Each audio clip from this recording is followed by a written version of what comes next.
When you empower people in your team to do that, it gives them a sense of like ownership.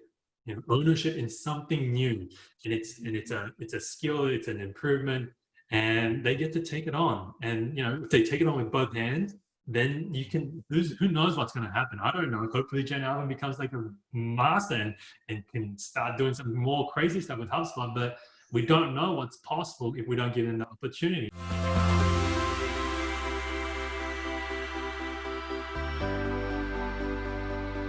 Hi everybody, and welcome to Outsourcing Angel. My name is Linh Podetti. I'm the director of Outsourcing Angel, and I have here Richard Fu. Welcome.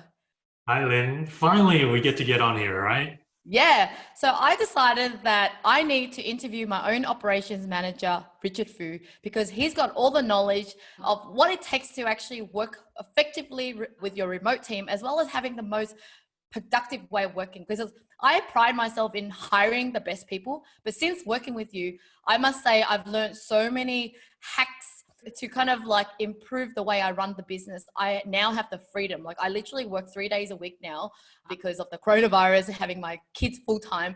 And you have given me that chance because you, throughout this whole year and a half of working with you, you're always asking me to think about how I'm being really busy and how I am, constantly, even though I'm freeing up time and hiring more people, I'm still caught up in busyness. And you really did open my eye up to what it really takes to be free from your business and remove myself. So that's why I want everyone to hear firsthand from you the 5 steps to the ultimate freedom system that you have taught me. How's that? Love it, Lynn. Love it. And hopefully, if you're watching this, you get some value out of it. And then, if you have any questions, I'd love for us to engage and connect with more so that we can help you, right? And that's really what I want to bring here with you. And so let's go for it. Yeah. Well, let's just talk about your credibility, actually. Like, who are you? Like, why should we even listen to you? I was really impressed hearing your background too. So I think everyone needs to know a little bit about where you came from and why you became obsessed with this kind of, the way you run the business, very efficient kind of thing. I'll try, Lynn. I'll try and build some credibility here, right? If even me wearing a leather jacket in wintertime doesn't help enough. So I guess a bit about my background, what helps a lot is for people to understand where I came from. And, so my parents, they're Vietnamese refugees, came to Sydney, and I was born in Australia, so know nothing but Australian culture myself. And I grew up, went through the whole system, went to school, went to university, went and followed that dream of, just get a good job, son, and you'll be fine, right? And I did get a good job then. I worked at KPMG Australia, one of the big 4 accounting firms in the world, in the management consulting team.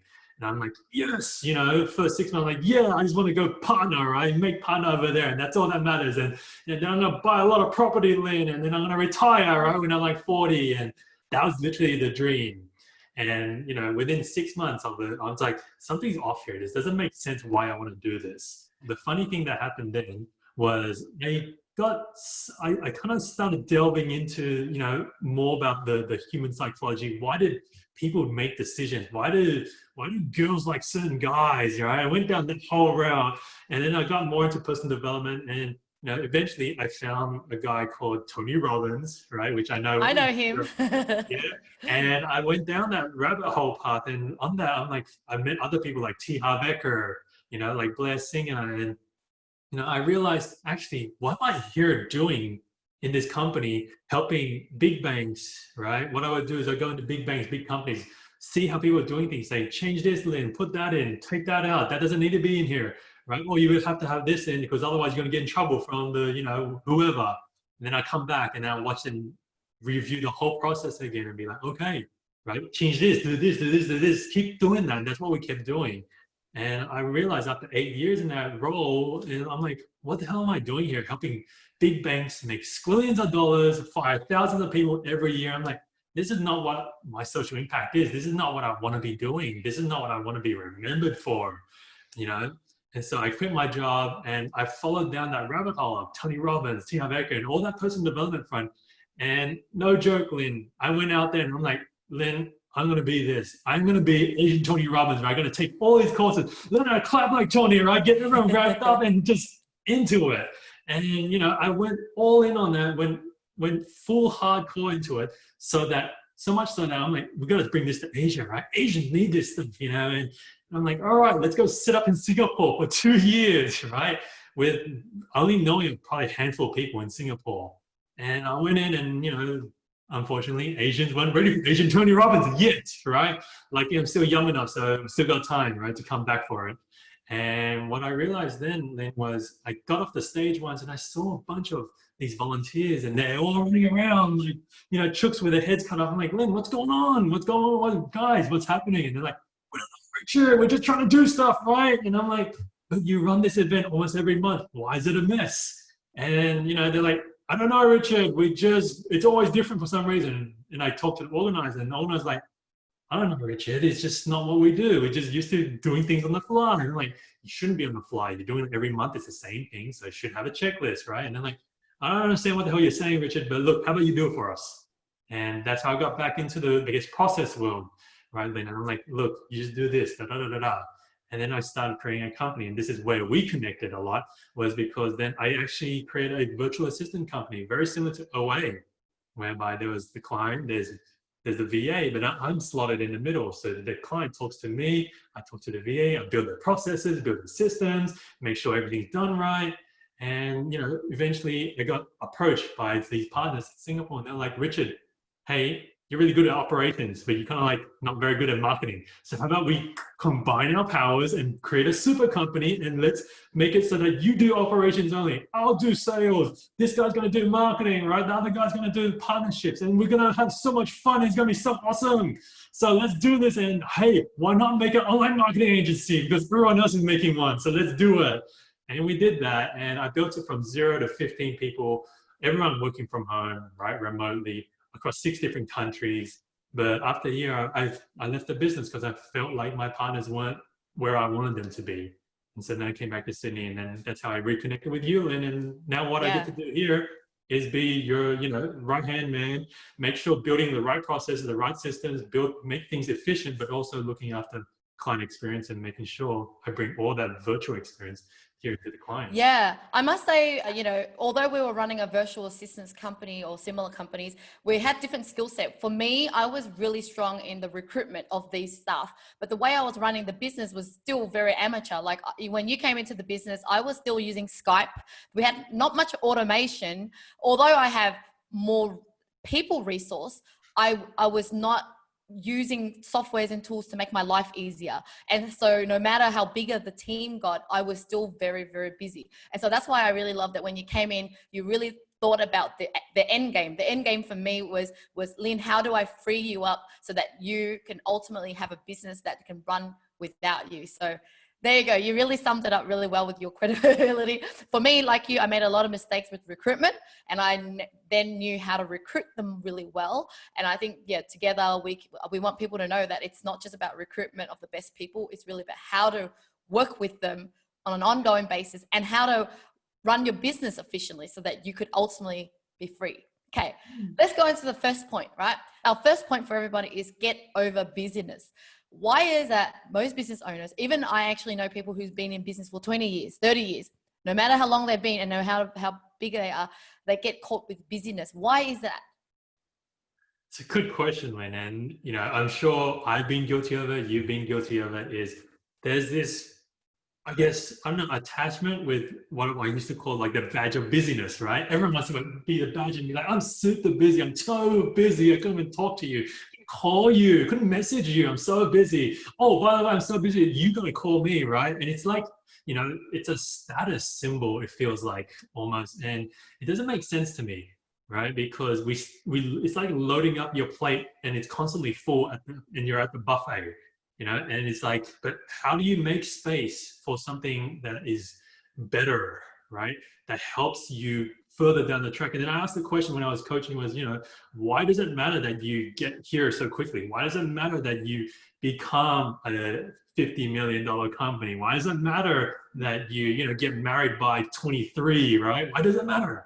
And if you can't answer that question, then it doesn't make sense, right? Because most of the times people don't want to answer that question. So they're just rushing to the next thing, rushing to the next hit, rushing to the next high, rushing to the next show to keep themselves busy. because sitting by yourself and like being with your thoughts is actually scary, and I think that's what a lot of people are afraid of. So then that's what also holds a lot of business owners back, is because, when they have that space, when they have that time, that freedom to then sit there, they're like, I don't know what to do with myself, because I used to fill it all up with doing the admin things. I used to fill it up with making calls. I used to fill it up with doing all this. I could do all of that, but then it's like you come to a crossroads and you're like, now I actually have that time because I've hired VAs or people to take care of the things that I don't want to do. Then now I'm at a crossroads and I don't know what to do. And then, so then sometimes they just revert back to what they knew. It's like, I need control again, right? And I need to go do the other things that I used to do. And it's this idea that, if you have time, if you have space, that it's not cherished, it's not recognized as it's important here, But I think you're a great testament to it, is because after, you kindly passed over some more business areas over to me, is that you realize, actually, let's just sit with this, and I'm a big advocate for, not rushing through things, but let's just sit with it, see how you feel and assess what's going on. Even if it's like really off-putting feelings, like you're scared, you're upset, it's turmoil. It's like butterflies in the stomach, but you don't know why there's butterflies or where they came from. It's looking at that and then letting all of that pass by and settle. Then things get clear. It's like you're, at that point in time, it's foggy. But then you gotta wait for the sun to come up, and then you see the clearer path. And that's what I think a lot of business owners are lacking, is that time to then come back, sit down, reflect.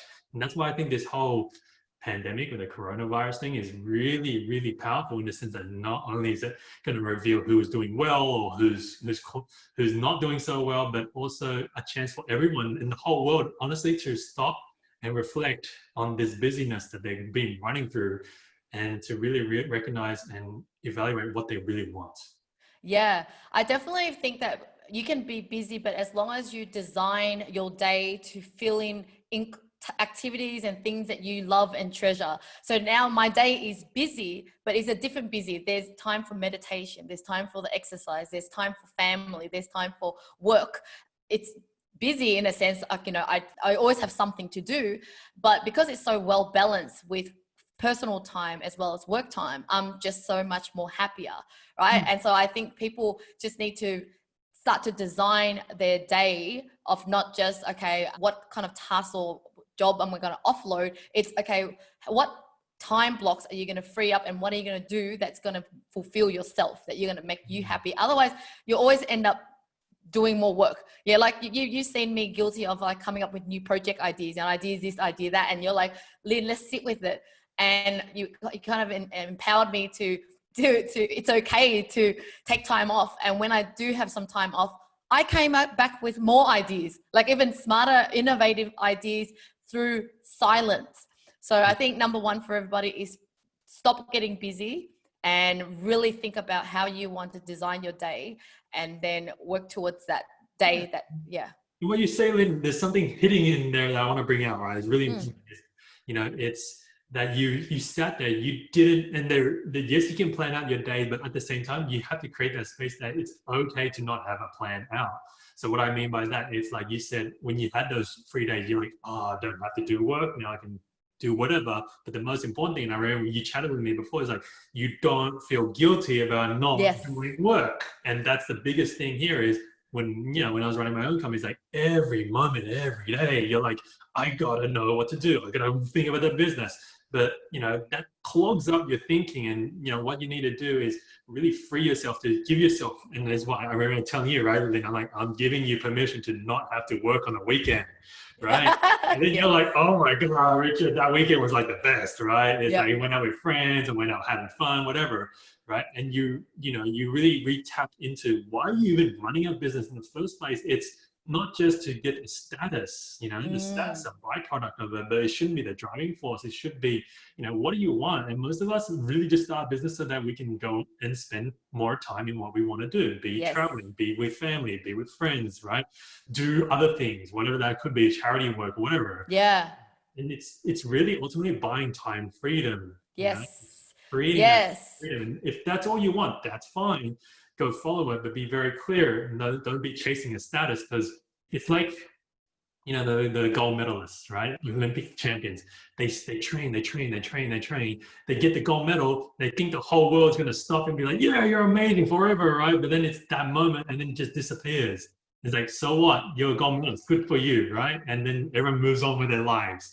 It's recognizing what it is that you really, really want, and then creating that space and being okay with not having to spend every single minute thinking about business, thinking about how to get more leads, how to get more sales. Yes, a testament of when I'm not busy, I have the most amazing ideas that came out of nowhere. So cheers to that. All right, let's go to number 2. Number 2 is all about patience is a virtue. Like, talk to me about patience when it comes to, I guess, people hiring remote teams and expecting immediate results and kind of go, oh, it's not working or whatever else. And we are a testament of building a great remote team, and we have such great cultures and we get a lot of stuff done, right? And yeah, I wanted you to elaborate on that topic of patience. Yeah, it's hard to explain, but I'll try and make it as simple as possible. You're working with people. Yeah, it doesn't matter if you get them remotely, doesn't matter if they're sitting right next to you. People are different and people operate in different, I guess, rhythms, paces, and it's your job as a business owner to recognize that things take time, and the worst thing that I get that happens is when a client's like, Richard, I usually takes me 10 minutes to do this. They're going to take my VA 20 minutes, right? And it's like, but think about it, right? It's not about that 10 minutes you're letting go. It's about the extra 10 minutes before that when you're trying to prepare. It's the 10 minutes after that where you've done that and now you have to go back to what you were doing. So in essence, you're making up even more time. But the big problem is most people think that people just should get it. And this is the problem, right?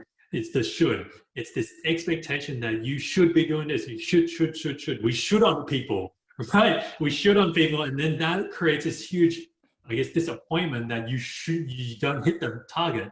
And so the honest thing is, even in this team here, it comes down to constant communication, right?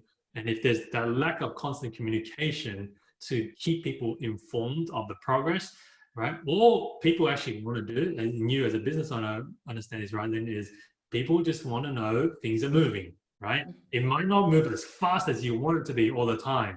But at the same time, you have to understand that, especially if you get someone new in your team, a new VA, a new employee, that it literally takes them probably 3 to 6 months to understand the role, the business, and you. And you can't get that in the first week. You can't get that in the first month. It takes time. And on top of that, as a business owner and as a leader, you need to be investing in that person. You don't, a lot of people who fail with VAs is they see it as just a resource, not a person. And so they don't commit the time to understand what's happening with your family life. They don't spend that time to be like, hey, I feel that, you're not happy today or something's off. Let's have a quick chat. Right? Don't worry about work. What's going on? And a lot of people this links into the first part, right, which is the busyness. I'm too busy to talk to the people. I'm too busy to figure out what's happening in their family life. You make yourself too busy, then people can't connect with you. And people can't connect with you as a leader, they're not going to follow you.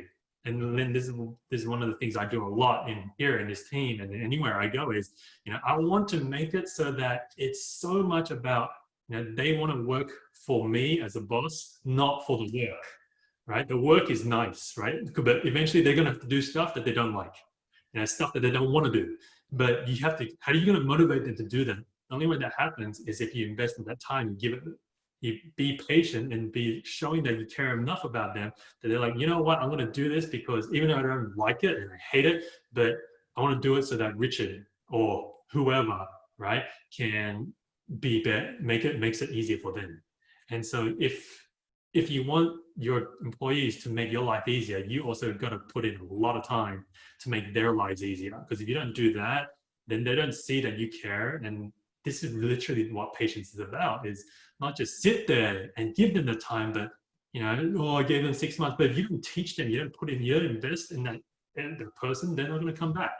And so that's one of the big things I see is people are in such a rush, right? The busyness, that they don't give it that time. They don't give it the opportunity to grow. You don't grow a garden by just planting it and water and dumping a liter of water on it.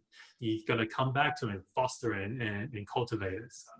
Yeah. And the other point we were talking earlier around patience is the fact that a lot of business owners forget what their time worth is, right? Like you were saying, if your time is worth $200 an hour, and yet, you say that thing only took me half an hour, that's worth $100 of your time if you spent half an hour doing that versus, okay, that VA did it for 2 hours, but to her 2 hours is equivalent to $20 or whatever, $30, $40. So we really need to think of the time that's being wasted or the cost that's being wasted by you actually doing it, because you forget that people are sometimes counting the hours, but the hours aren't equal each other. Yeah, and the thing is I think a lot of people often forget that it's the short term. They're so fixated on the short term. Oh, screw it, right? If I just do it now, it's only half an hour versus it may be 45 minutes if I spend time with someone else and hopefully they get it, right? But they're not willing to put that time in. They don't see the long game. They don't play to the long haul. People can say they see it, but it's whether you play to it, whether you suck it up and be like, look, I'm going to suck up this pain and this time, this effort right now, because later down the track, it will pay off. And this is the fruits of it, is that when you do invest that time in, the fruits are going to come back in that now you don't even have to think about it. You don't even have to evolve into that and jump in and help, because they're not dependent on you. And this is probably where we're going to go to next, Lynn, is about the evolution, right, of the virtual assistant. And what's actually happening is, you put in this time, you put in this effort, then they're going to evolve and start to make decisions for you the way you want it to happen. That doesn't happen just because, you get in there and you tell them what to do all the time. It's about building that up, building that trust, putting that patience, and, never making it so that you're too busy for them, but you're always investing back into them. Yeah, we will cover that very soon. So the next step I want to talk about is letting go and empowering your team, because you also have a case study for me of right now you're trying to let go of a task that you were doing, and now you're getting one of our team members to take over and do that. So I thought it would be really interesting for you to share that real case study so that people could see that, okay, right, you get that you need to have people and your patience, but like letting go and actually training someone else to do something. Let's talk about that. Yeah, so with this recent change where you want me to pretty much look after some new areas, sales and marketing, right, not just operations, it meant that I went in, I had a deep dive and I looked at sales, and I'm like, why are you guys using this spreadsheet, right? And many other business owners are probably doing this too. Is this spreadsheet, when you have a tool that has all the information, you're basically copying from that tool and putting it to a spreadsheet when you don't need to, and that's killing one of your resources or one of your people's time a lot. And so I flagged this and I'm like, okay, cool, I'm gonna go fix this, right? Because it's been a pet peeve, and I'm like, I'm really frustrated when other people's time is eaten up into something that is not looked at by many other people. So what I mean by that is, for example, this report will be built, but no one's looking at the report later. So why are we building it? Right? And so if it's to use to get other data for little parts and other pieces, then we can do that in our tool. So this is a CRM we use HubSpot, right? And so it's what we're doing is this pipeline tracker, seeing where leads are coming in, what they're doing, what the stage they're at, why aren't they buying, who referred them, that type of information, all is captured in HubSpot. But for whatever reason, the sales team weren't adapt to HubSpot and how it reports. And I sat there and I thought, okay, cool. The person who everyone comes to, right, when there's a HubSpot thing is me, because I put it in, but I'm not the expert at it, but I probably know more because I just play around, I click around, I watch the videos. And I'm like, all right, so if I'm heading up these 2 extra teams, I can't build this thing. I got no time, right? As important as I know it is, I got no time to fix it. So I reached out to help, and I looked at our ops team. I'm like, is someone free? And, fortunately we had someone who was free. And most of all, they liked data and they wanted to do more about it. And I said, cool, let's pull this guy in. Let's pull in the person who uses the existing report. And I'm like, okay, guys, so this is what the report does. Let me do this, guys. I need this person, right? His name's Jan Alvin. I'm going to make you HubSpot champion. I want you to know HubSpot more than me, even though he's never played with HubSpot as much, right? Until recently with the work that he's doing.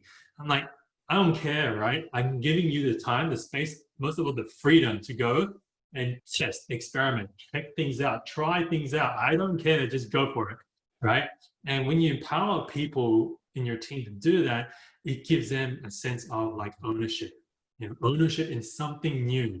And it's a skill, it's an improvement, and they get to take it on. And if they take it on with both hands, then you can, who knows what's going to happen. I don't know. Hopefully Jen Allen becomes like a master and can start doing some more crazy stuff with HubSpot, but we don't know what's possible if we don't give them the opportunity. And the only way this opportunity happens is because I created that room, the space and that awareness of like, I need help. So let me go get someone who can help, who has the time, and it's not on the business owner to always find the solution and go do it and be the one that has to roll it out. You have to think about who's in your team here and who can help. If you don't think in that way, then you're always going to think it's you, and you're not going to get further that way. You need to make a collaborative space so that people can pitch in, because ultimately, if you build a good team, everyone wants to pitch in, everyone wants to help, right? They just don't know how to yet without you telling them, I need help here. Yeah.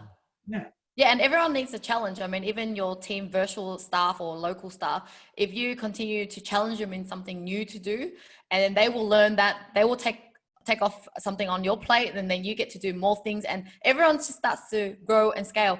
I mean, this is something that you're currently doing, but I already know that it's worked in the past where you were doing some Slack and Zapier kind of connection. And one of our designer, actually, he's really just a designer, but because he likes technical stuff, you're like, I can see that you will be able to learn in this role, right? Like you don't sit there going, oh, you've never done that before, so I don't think you can do this. It's no, you have the potential to do this, so I'm going to start teaching you. Give me a little bit of that background of that, because I know that he's already doing all the stuff right now for us, and he's amazing now. What was it at that time, and how did it come to this point now?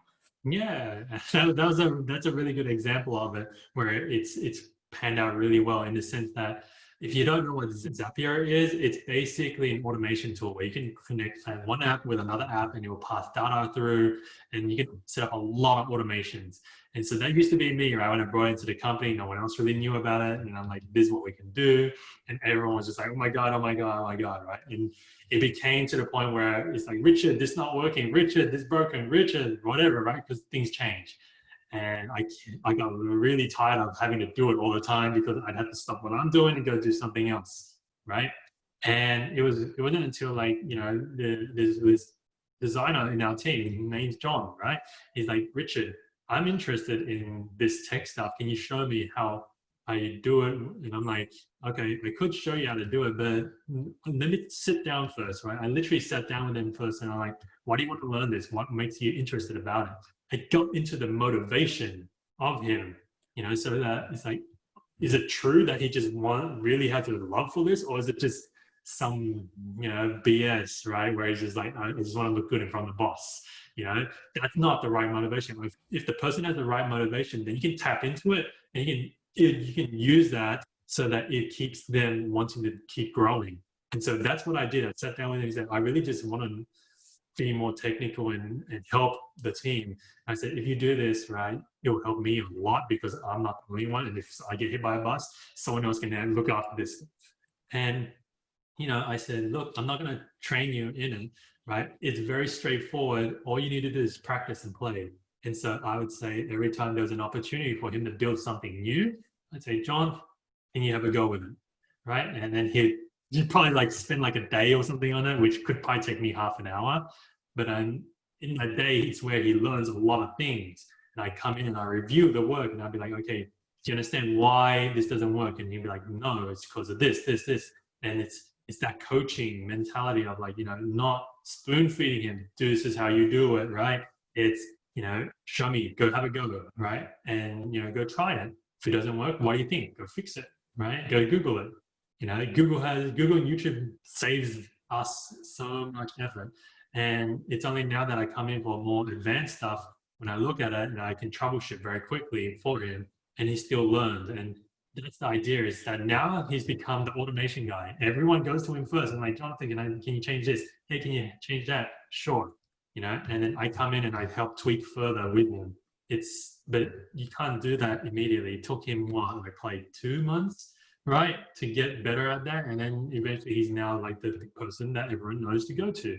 And that's great for him because he feels recognized in the team now. He's bringing value in that sense. And it's great for me because now I have another guy who can do 80% of it, the request. And then if there's anything more complicated, I come in and try to work with him to fix it.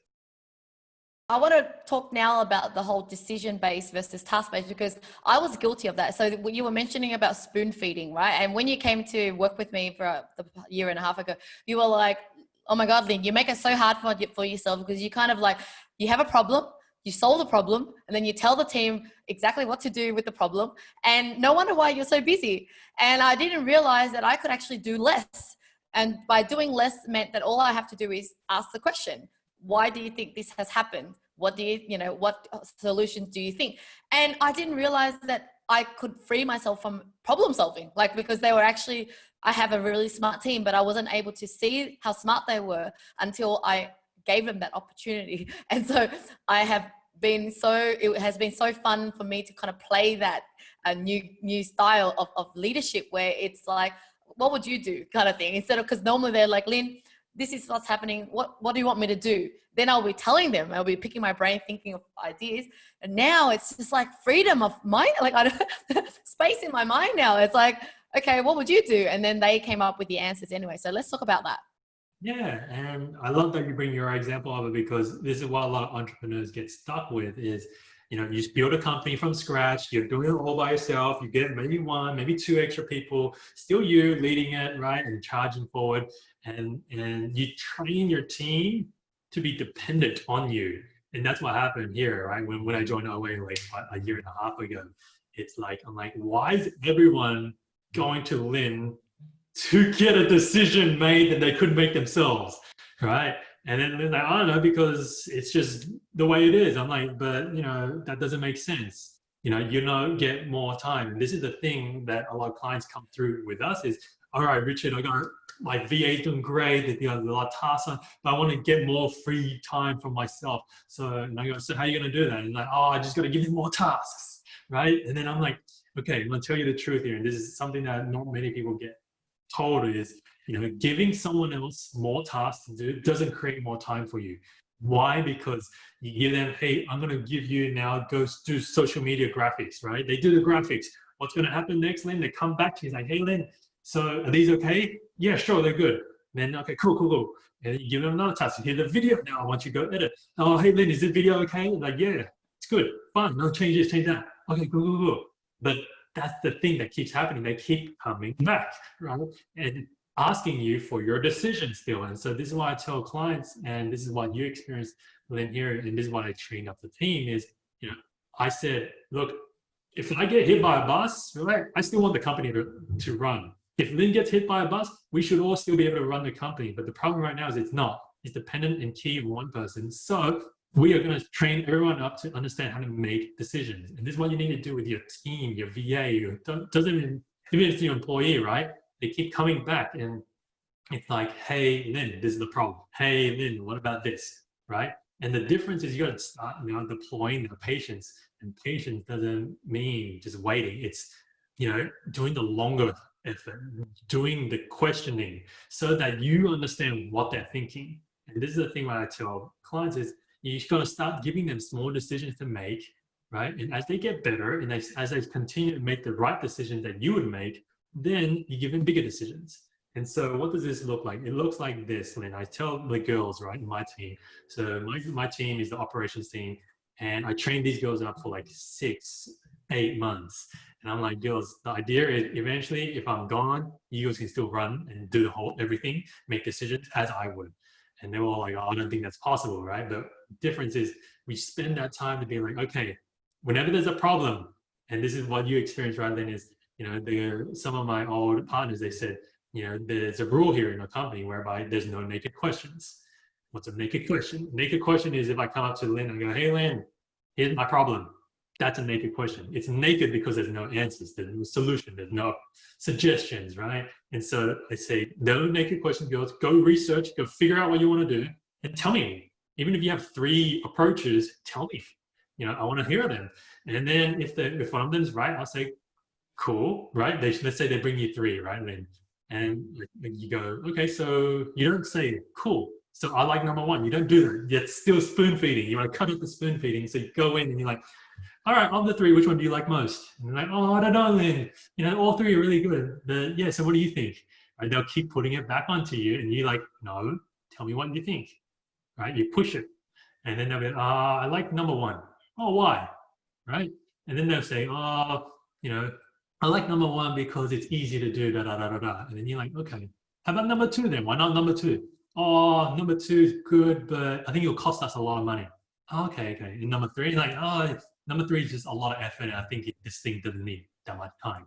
So you then understand how they're thinking, how they come to the answer. It's like math, right? You don't just look for the answer. A lot of people are just looking for the answer. You got to think about how they worked towards the answer. So then you're like, okay, that was the right working method. Or you go, look, can I help you, right? This is what I would do. So you ready? And they're like, yeah, right?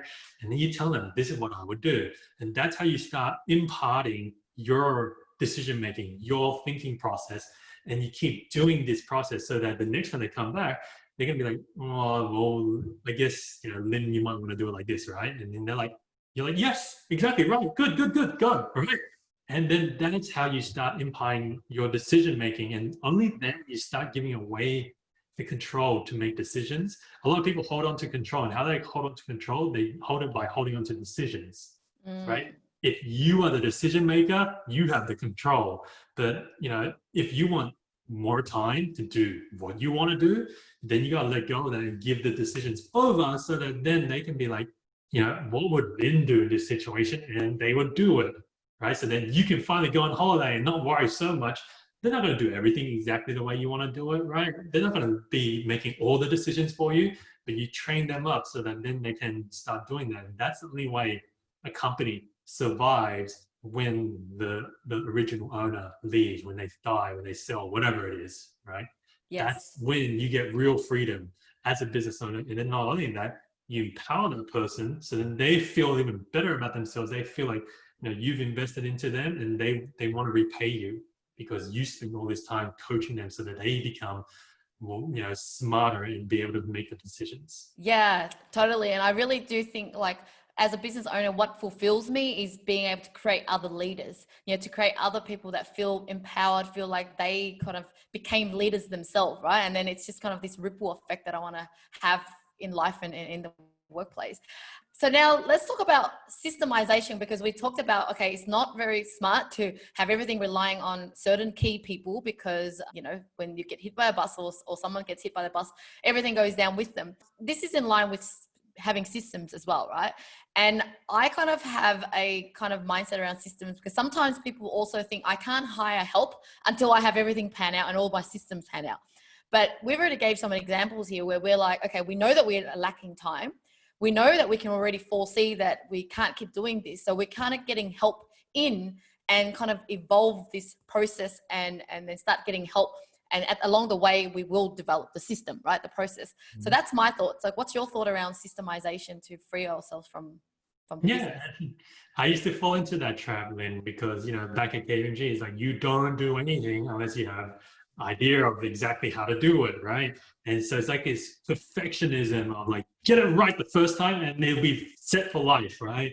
But the truth is, when you go and run your own business, you're adapting all the time, right? The market's changing, the client's needs are changing, your team is changing, you're trying to figure out all these things at once, and you have to accept the reality. And when I accepted that reality was, no matter what process I put in, it will change. The idea is not to map out, and this is what I used to do in the business, was not to map out in 100 years time, we're going to be doing the same process, right? That's not true anymore. Like, the Japanese companies used to plan for 100 years, right? But you can't do that because technology is evolving even faster, that even in the next 10 years, we don't know what that's going to look like, And so what I realized was, gosh, bring back that planning to let's just map out like how I kind of do life. You have a big end goal, but at the same time, you're only looking 2 to 3 steps ahead. You don't look the 100 steps ahead, because those 100 steps is, if you plan that far ahead, literally that plan's going to get scrunched up and thrown in a bin because something happens, right, that you didn't plan for. And so you could have all these different plans, but it doesn't matter. All you really need to focus on is where you want to go, the end goal, and then the next 2 or 3 steps. And so when we plan for systems or processes, I'm thinking about not when we get like 1 million people coming through, right? It's about, okay, what does the next 100, next 1,000 look like? And can this process or system support that? Right? If we get to, when we get to that point where there's like 1 million clients on board, then obviously we're going to be looking at something completely different. And we have to go look at different systems, different tools, right? And even more like roles.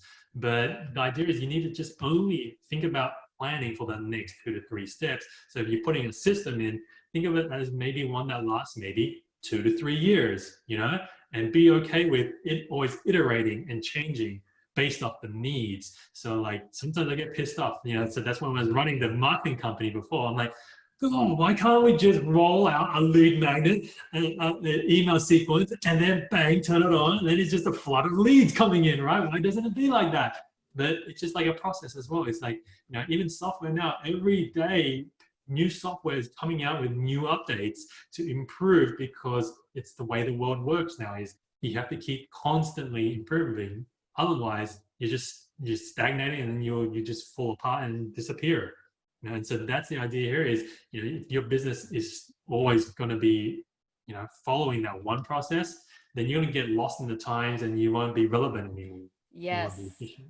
Totally get ya. And things just change so fast that is why I was motivated to start Outsourcing Angel, in the sense of the business model of recruiting dedicated staff. Because when I first started out, I was outsourcing tasks and project based, and I could never kind of get the work back in time, or that person isn't dedicated to me to keep changing with me, right? And I was probably annoying them with all the changes that I wanted for free. And I feel bad in a sense. I should be paying for the time that they're going back to me. And so the only model that I thought would work well is just having someone working in my business, 9 to 5 or whatever else, like a dedicated time, because I know that I need them to kind of adapt and evolve every day as things change. So that is why Outsourcing Angel is here. And the other thing that I want people to realize about us is that we're not like an outsourcing company where you're like, let's get some stuff outsourced. What we are really is an outsourced HR department. So, most smaller businesses don't have a dedicated HR team where they can just go and find people and manage these people. But we wanted to make that available for them. It's like, okay, I want to, I know I'm busy and I know my team is busy. So we work with a lot of local people with local staff as well. And their local team should be focusing on high impact work and freeing themselves up of those mundane or things that can get done cheaper.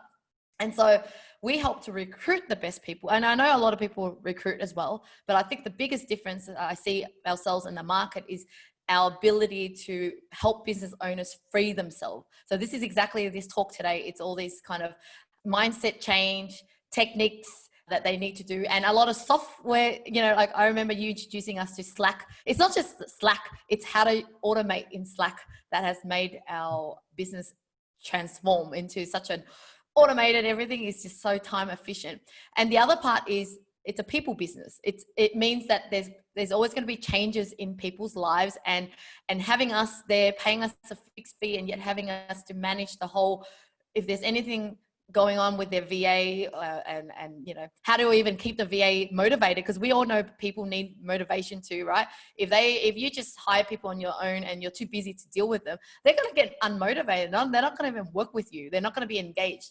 And so we realized when I started, I was like, how do I find them the best people? But how do I keep them engaged on behalf of owners so that the owners can actually enjoy having motivated staff that they can count on? So I think that's our difference too. What other difference can you know? Well, then, like, I didn't mention this, but when I was running a marketing agency, and you know this, right, is I was already out there in the market searching for VAs, hiring for VAs, did it for probably a year or 2 years. And I'm like, can't keep doing this, right? It's so draining doing it. And I'm like, man, just do the recruitment for us, please, right? And we hired two people from you. And Yeah, that is so funny. Before you work with me, you were our client.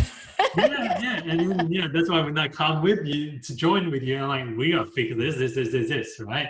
And, like the biggest thing with OA and the reason why I love the Hero so much and I want us to grow further is there's nowhere else that's going to give you as much support as what we give here. I mean, every client that comes in, they talk to me personally, right? Every moment there's a dispute or a challenge, right?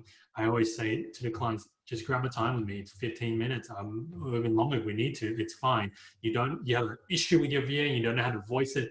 We're here to not give you a VA. We're here to help you with your people problems, right? You don't know how to talk to your VA and tell them, this item wasn't very good and I'm really annoyed. And you come flag it with me and I talk to you and I'm like, this is how I would do it, right? You do it like this. You say these words because you don't want them to get triggered, right? A lot of people don't know how to talk to other people very well. And this is what one of the things we are here to do is coach you through that process. It's also to be like, we're not here to, flog off other software, right? You tell me, Richard, in my budget, I'm trying to do this. I'm like, why are you paying, X amount of dollars a month? There's a free solution that does the same thing here. This is what we use. It's about helping you grow your business. It's being your business partner in operations, right? To grow that arm so that you can continue focusing on sales, marketing, and it expands in that sense. And we expand with your team and help you expand and hire the right people. And even if they're not the right people, then we have this whole replacement policy where you don't pay extra. Other places are like, hey, after a month, you got to pay another recruitment fee. No, over here is like, look, okay, I'm sorry, it didn't work out. We're going to get you another person, right?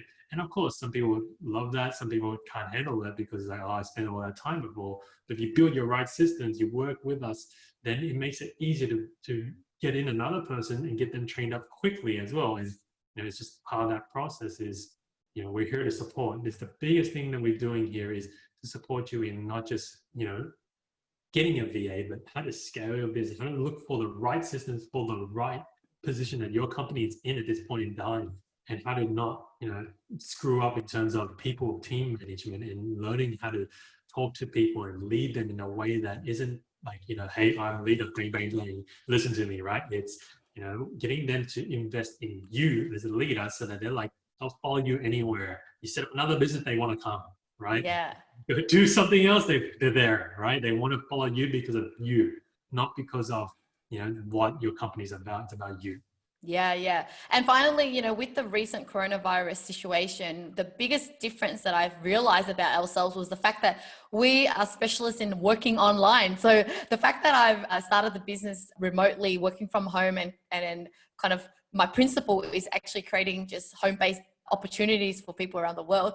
We had that advantage. So a lot of the BPO companies or, outsourcing companies that were similar to us, but they had offices in the Philippines and in places, they were kind of, hit. They were, that now they have to change the business model to working from home, which is not the big problem. The big problem is that they don't have the experience in the way that we have. So, 10 years ago when I was working online, I was probably very unproductive and inefficient, right?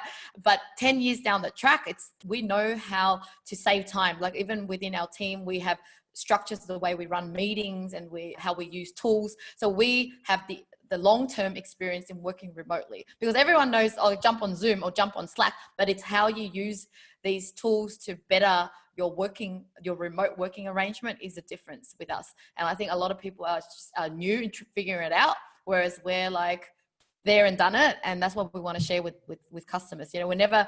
As soon as they contact us and they receive like a Loom video to welcome and just some really cool little hacks that we do, and they're like, wow, that's so cool, and that's the kind of experience we want people to have. It's like how to actually enjoy working remotely with your team. So thank you so much, Richard. We've gone probably, speaking for a really long time, and because this is our passionate topic that we love anyway, so we could sit here all day. But anyone listening to this and you're interested to learn more about how this could be a solution for your business, we welcome you for a free discovery call with us. No obligation. It's really a chance for us to learn more about your business, understanding your needs, and then we'll figure it out for you with, which VA or how the VA will work for you. And so we want to welcome you, and you'll get to talk to people like me and Richard. And so thank you so much for watching, and any issues or questions, please contact us.